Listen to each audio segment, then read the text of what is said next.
ನಾನೂ ಕೂಡ ಸಮಾಪ್ತಿ ಮಾಡ್ತಾ ಇದ್ದೇನೆ. ಕಳೆದ 3 ದಿನಗಳಿಂದ ನಡೆದಂತಹ ಈ ಭಾಗವತದ ಪ್ರವಚನ ಯಜ್ಞ ಅದು ಇವತ್ತು ರಾಯರ ಗುರುಗಳ ಎಲ್ಲ ಸನ್ನಿಧಾನದಲ್ಲಿ ಸಮಾಪ್ತಿ ಆಗ್ತಾ ಇದೆ. ಏನೇ ಒಂದು ನಾ 2 ಮಾತುಗಳನ್ನು ಆಡ್ತೀನಿ ಅಂದರೆ ನಮ್ಮ ಪರಮ ಪೂಜ್ಯ ಗುರುಗಳಾದಂತಹ 1008 ಶ್ರೀ ಶ್ರೀ ಸತ್ಯಾತ್ಮ ತೀರ್ಥ ಶ್ರೀಪಾದಂಗಳವರ ಪರಮಾನುಗ್ರಹದ ಬಲ. ಅವರು ನಮಗೆ ಪಾಠ ಮಾಡಿ ಪ್ರವಚನ ಹೇಗೆ ಮಾಡಬೇಕು ಎಲ್ಲ ತಿಳಿಸಿಕೊಟ್ಟು ಸಂದೇಶ ಕೊಟ್ಟಂತಹ ಸ್ವಾಮಿಗಳ ಪಾದಗಳಿಗೆ ನಮಸ್ಕಾರಗಳನ್ನು ಸಾಷ್ಟಾಂಗ ನಮಸ್ಕಾರ ಸಮರ್ಪಣೆ ಮಾಡ್ತಾ, ಹಾಗೆ ನಮ್ಮ ತಂದೆ ಪೂಜ್ಯ ಕೊರ್ಲಹಳ್ಳಿ ಆಚಾರ್ಯರ ದಂಪತಿಗಳ ತಂದೆ ತಾಯಿಗಳ ಪೂರ್ತಿ ಆಶೀರ್ವಾದದ ಪ್ರಭಾವದಿಂದ ಬಂದಂಥ 4 ಮಾತುಗಳು ಅಂತ ಹೇಳ್ತಾ, ಅದನ್ನು ಕೇಳಲಿಕ್ಕೆ ನಾ ಏನು ಹೇಳ್ತೀನಿ ಅಂತ ಕೇಳಲಿಕ್ಕೆ ಪ್ರತ್ಯಕ್ಷ ನಮ್ಮ ತಂದೆ ತಾಯಿಗಳೇ ಇಲ್ಲಿದ್ದಾರೆ. ನಮ್ಮ ಪಾಲಿಗೆ ಅವರೇ ಕಶ್ಯಪ ಅದಿತಿಯರು, ಅವರೇ ನಮಗೆ ಶುಕಾಚಾರ್ಯರು ಅಂತ ನಾನು ಈ ಸಂದರ್ಭದಲ್ಲಿ ಭಾವಿಸ್ತಾ ಅಂಥವರಿಗೆ ಸಾಷ್ಟಾಂಗ ನಮಸ್ಕಾರ ಸಮರ್ಪಣೆ ಮಾಡಿ, ನಮಗೆ ಜೀವನದಲ್ಲಿ ಶ್ರೇಯಸ್ಸು ಬೇಕು, ಶ್ರೇಯ ಬೇಕು. ನಮ್ಮ ಜೀವನದಲ್ಲಿ ಬೇಕಾದರೆ ಶ್ರೇಯ ಬೇಕು. ಆ ಶ್ರೇಯ ಬೇಕಾದರೆ ನಾವು ಶ್ರೀಶನ ಅನುಗ್ರಹಕ್ಕೆ ಪಾತ್ರ ಆಗಬೇಕು. ಶ್ರೇಯ ಬೇಕಾದರೆ ಶ್ರೀಶನ ಅನುಗ್ರಹಕ್ಕೆ ಪಾತ್ರ ಆಗಬೇಕು. ಆ ಶ್ರೀಶನ ಅನುಗ್ರಹಕ್ಕೆ ಪಾತ್ರ ಆಗಬೇಕಾದರೆ ಲಕ್ಷ್ಮೀ ಬೇಕು, ಜ್ಞಾನ ಬೇಕು, ಜ್ಞಾನ ಬೇಕು. ಆ ಜ್ಞಾನ ಬೇಕಾದರೆ ಮಧ್ವರಾಜರನ್ನು ಮೊರೆ ಹೋಗಬೇಕು.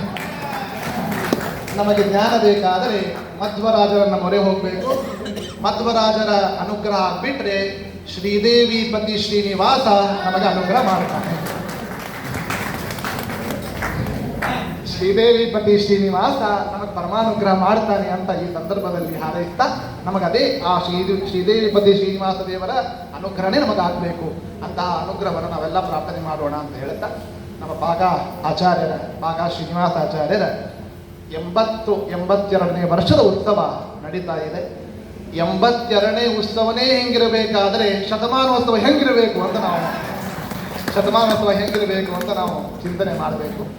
ಆಗಲಿ ಇದೇ ಸನ್ನಿಧಾನದಲ್ಲಿ, ಆಚಾರ್ಯರ ಸನ್ನಿಧಾನದಲ್ಲಿ ಆ ಶತಮಾನೋತ್ಸವನು ಕೂಡ ಹೆಂಗೆ ವೈಭವದಿಂದ ಆಗಲಿ ಅಂತ ನಾ ಈ ಸಂದರ್ಭದಲ್ಲಿ ಹಾರೈಸ್ತಾ, ನಮ್ಮ ಭಾಗಾಚಾರ್ಯರು ಅಂದರೆ ಶಿಸ್ತಿಗೆ ಇನ್ನೊಂದು ಹೆಸರೇ ಭಾಗ. ಶಿಸ್ತು ಅಂದರೆ ಅದು ಭಾಗಾಚಾರ್ಯ. ಅಷ್ಟು ಆಚಾರ ಸಹಿತ ದೇವಪಡಿಗೆ ಸಣ್ಣ ಮಾಡಿರ್ತಾರೆ. ಊರಿಗೆ ಹೋದಾಗ ಬ್ಯಾಡ್ ಬಿಡು ಮತ್ತೆ ಊರಿಗೆ ಹೋದಾಗ ಯಾಕೆ ಬೇಕು ಅಂತ ಆಚಾರ ಸಣ್ಣದು ಮಾಡಿರ್ತಾರೆ. ಅವ್ರು ಹಂಗಲ್ಲ, ಎಲ್ಲ ಜೇನು ತುಪ್ಪನೂ ತೊಗೊಂಬರೋದು, ಅದನ್ನು ಎಲ್ಲ ಏನು ಮನ್ಯಾಗ ಹೆಂಗೆ ಮಾಡ್ತಾರೆ ಹಂಗೆ ಹೊರಗೆ ಬರ್ತಾರೆ. ಕರೆಕ್ಟಾಗಿ ಅದು ಏನು ಮಾಡಬೇಕು ಮತ್ತೆ ಹಂಗೆ ಸುಮ್ಮನೆ ಯಾವಾಗೂ ಮಾಡೋದಲ್ಲ. 4 ಪೂಜೆ ಶುರು, 4 ಮತ್ತೆ ಪಾಠಕ್ಕೆ ರೆಡಿಯಾಗಿರ್ತಾರೆ. ಅಷ್ಟು ಶಿಸ್ತಿನ ಸಿಪಾಯಿಗಳು. ಅವರ ಲೌಕಿಕ ಜೀವನದಲ್ಲೂ ಹಂಗೆ ಇದ್ರು, ಈ ಧಾರ್ಮಿಕ ಜೀವನದಲ್ಲಿ ಪೂರ್ತಿಯಾಗಿ ತಮ್ಮನ್ನು ತೊಡಗಿಸಿಕೊಂಡಿದ್ದಾರೆ.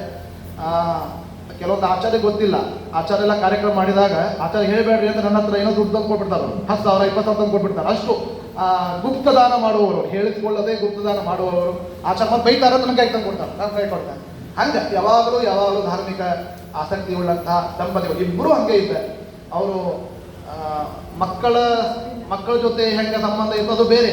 ನಾವು ಹೊರಗೆ ಬರ್ತೇವಲ್ಲ, ಹೊರಗೆ ಊರಿಗೆ ಹೋದಾಗ ಅವ್ರು ಹೆಂಗಿರ್ತಾರೆ ಅನ್ನೋದು ನಮಗೆ ಗೊತ್ತಲ್ಲ. ಆ ಬಾಂಧವ್ಯ, ಆ ಒಂದು ಪ್ರೀತಿ, ಅಷ್ಟು ದಂಪತಿಗಳು ಇಬ್ಬರೂ ಕೂಡ ವಿಶೇಷವಾಗಿ ಎಲ್ಲರ ಜೊತೆ ಅವ್ರದ್ದೊಂದು ಟೀಮ್ ಅದ. ಅವರೊಂದು ಹಿಪ್ಪರಿಗೆ ಮಾಮಿ, ಗುಡಿ ಮಾಮಿ,